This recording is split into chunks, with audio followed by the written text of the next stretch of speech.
Hello folks, today in this video we're going to finally talk about electrostatics part 4, where we talk about kind of a summary of all the things we've learned before and then specifically talk about one last thing, which are capacitors. Let's go ahead and get started. So I want to quickly do a quick summary of all of the things we've learned in electrostatics. I'm going to move my screen up here a little bit so it's out of the way as we go here. And I don't want to go on to capacitors quite yet, but I want to talk about all the different variables. That way we have them in a nice, like easy easy place so that we can understand where all of these are coming from and what are the relationship between them. So I'm going to separate these into vectors and into scalars, because that is an important distinction. And the first one we learned about was the electrostatic force. Force has the symbol Fe, and the unit of it is newtons. And what we want to remember about that first is our equation to calculate it. Fe is K Q1 Q2 over R squared. So this is probably the most basic one. If you want to calculate the force between two different charged particles, you would just consider this equation and develop it from there. The next variable we talked about was the electric field, which has the symbol E and is measured in newtons per coulomb. It is also a vector, so direction does matter. And we had an equation for this one. We said that the electrical field is equal to KQ over R squared. I want to do this to show you that there are really 8 equations that are all related for all of these. If you compare this equation for force and that equation for field, they are related. It looks like that the electrical field is missing a Q. And so we can set up an equation and just say that if I want to go this way, I'm going to multiply by Q. And if I'm going to go this way, I'm going to divide by Q. The implicit equation being that Fe equals E times Q. So that's my equation to relate those two. The other two are also similarly related. So we've got potential energy. Potential energy has been given the symbol UE. It's measured in joules, and that has the equation K Q1 Q2 over just R. And then lastly, we talked about electrical potential. Unfortunately, it's almost the same as potential energy, but it's just potential, or voltage if you want to call it voltage. It's given the symbol V, and it's measured in volts. And that one, V, is KQ over R. Once again, if you want to go this way, you can see that I'm multiplying by Q. And if I want to go this way, you are dividing by Q. So once again, there's kind of an implied equation. I'm going to call it delta U rather than just U, just for some purposes, but it's delta U is Q times delta V. So the change in voltage times Q is your change in potential energy. Now, that's not the only thing you can relate here. You can relate up and down as well. If I want to go from force to potential, remember that's like my work equation, that doing work it involves doing a force over a distance. You'll notice that I'm missing a distance going downward. So if I want to go from the top to the bottom, I need to multiply by distance. If I want to go from the bottom to the top, I need to divide by distance here being R. And so that sets up the equation that the potential energy difference between two places is equal to the force times the change in distance. Lastly, if you want to go from potential to electrical field, it's the same thing where you multiply and divide. In that equation, I'm going to say it's delta V equals E times, and in this case, we used the symbol D for distance rather than R for distance there, but same idea. So I hope this chart is useful. You can kind of collect all of the equations we've learned and really kind of separate out what these are and then how you use them. And remember that you're typically going to use the main equation, the KQ over R one, when you're thinking about individual particles and what's happening there. All these other ones are typically going to be used to relate either like one particle with a field or like one variable to another. So hopefully this was helpful. I next then just want to talk about our last thing, which are capacitors. A capacitor is a very, very useful device. If you don't know what they are, I am certain that you have them in your electronics at home. Many things use capacitors. A capacitor is just two charge conductors separated by a material and isolated from one another. So if you take two metal plates and hook them up to a battery, they will collect charge until that's charged up. And it's essentially a way to store energy in some type of a circuit. And that is what they're typically used for. Now, we measure the quality or the ability of a capacitor to do that using this variable called capacitance. So, capacitance, just want to go this way, capacitance. We give it the symbol big C is equal to the charge that you're isolating divided by the voltage that it takes to do that. So how much charge is needed to produce a certain potential? So Q is the charge in the capacitor. Absolute value, by the way, it does not mean, this one plate will be positive and the other one will be negative. Obviously, the net charge is zero, but what we mean is the charge of either of the plates. That's what we mean by Q. And then C, big C, of course, is that capacitance, and V is your voltage. Now, capacitance is measured in a very odd unit. It's called the farad, capital F, and it's just defined as a coulomb. C, so this is the coulomb C, not the capital C for capacitance, divided by V, which is volts. So a farad is 1 coulomb per 1 volt. Now, some ways that we use capacitors. First, the reason we use them is because if you have like two parallel plates, the electrical field in between those two plates is a constant. And we actually can define that electrical field not just based on the charges or anything, but the actual geometry of these plates. So if you have plates of a certain area, so length times width, they'll have some distance between them.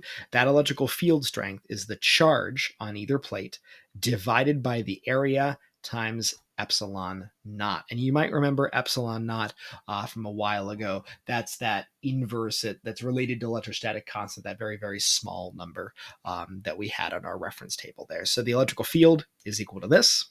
The capacitance then, because it's defined in terms of voltage, is just a function of this geometry between the plates. It depends on the electrical field, so the area, but then also the distance between the plates. So that's what that little d there is the distance between that plate. So if I know the geometry of my situation, I can determine the capacitance of that situation. Next up, I want to take a look at how we actually use capacitors in circuits. So if you've ever seen circuit diagrams before, here we go. We're going to start our journey into circuits with capacitors here. And there are two different situations you could put capacitors in. You could either line them all up, which we call that in series, or you could put them in what's called parallel, where there are essentially multiple paths in your circuit to go from one place to the other. So this one, only one path. This place, multiple paths. That's why it's called parallel. And the rule is that if they're in parallel, the total capacitance or the equivalent capacitance is just the sum of all of these ones. And that kind of makes sense. If you're trying to store up a bunch of capacitance, or if you want to store up a bunch of charge, lining them up in parallel is a great way to do that, because you're going to put some in this one, some in that one, and some in that one. And so they just add.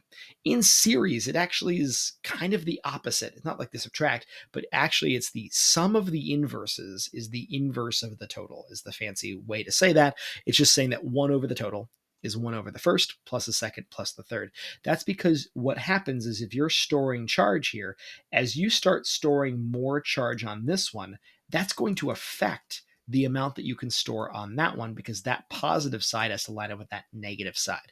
And so it actually distributes the charge over all of them when you start putting them in, rather than lining each one up in parallel. And you'll see what I mean here in a second. So let's try an example. It says, gives us these two scenarios, and I want to figure out what is the total capacitance for each one. So let's do the parallel one first.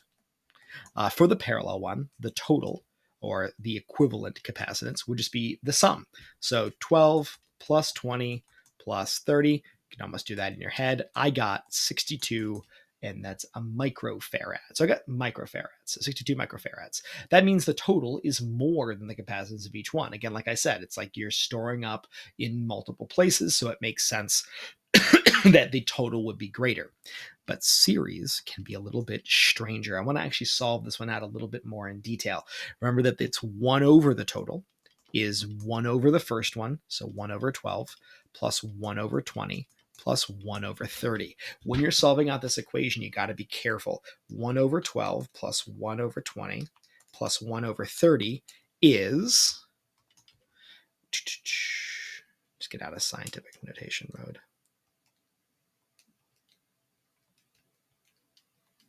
0.167. That's not my answer, though. That's 1 divided by my answer. So you got to remember at this point to solve for this, either cross multiply and divide, or take the inverse of both sides. And so if you do take the inverse of both sides, I get C total to be 6 microfarads. Now, that leads to this very unintuitive result, which is that if I add capacitors in series, the total is less than any of them. That's a very interesting thing, but again, it's because that if you have them in series, that capacitance or that charge or energy that you're storing ends up getting kind of spread out across all of them, rather than being able to line them up individually in different paths and store that energy along each one. So in series, your capacitance goes down every time you add one. In parallel, the total goes up. Okay, lastly, I just want to talk about energy specifically in capacitors. The energy stored in a capacitor is proportional to its capacitance. So our equation for that potential energy is 1/2 times big C, that's the capacitance, times the voltage squared. So if you know the capacitance, you can know that voltage.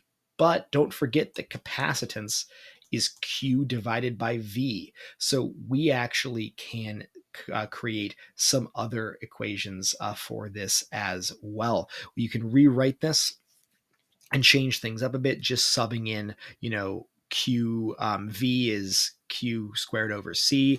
And so I get this equation here, or I can sub it a different way and I end up getting that equation that just replaces the C with a Q and knocks out one of your voltages there. So depending on what you're given, you can always calculate the potential energy using one of those 3 equations. Now you can also change the amount of potential energy stored in something by actually changing its capacitance. We talked about how the geometry of your system, the area and the distance between them, affects the capacitance. But there's one more thing, and it's this thing that's in the middle. It's called a dielectric. So what a dielectric is an insulating material used to separate the conductors in a capacitor, and thus the positive and negative charges. Because if you set up one of these things, if one side of this is positive and the other side of this is negative, well, clearly they're going to attract each other.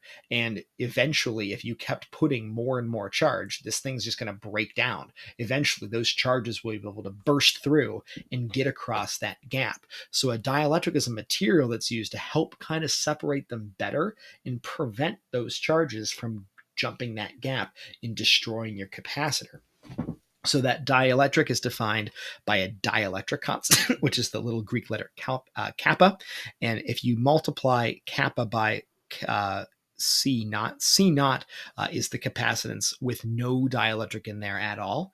You get a new capacitance that's going to be greater than the original capacitance if there was no dielectric in there at all. So I made a little list here of different dielectrics so that you can kind of compare and see things. Air in general is a terrible dielectric because you have all seen lightning before. So you know that charges can go through air. It's not a difficult thing for that to happen. So you can typically think of air as like your base capacitance for any particular thing, though it does a little bit greater than 1 there, of course. But then there's lots of different materials that you could separate things by. Nylon or rubber or paper, all of these sound like insulators that you guys have heard of before. Obviously, none of these are metals because metals conduct very well. So these give you all of the different dielectric constants that you could have for different objects there as well. Okay, guys, that's been a bit about capacitors. Hopefully things are making sense. Thank you guys so much for watching. Have a great rest of your day.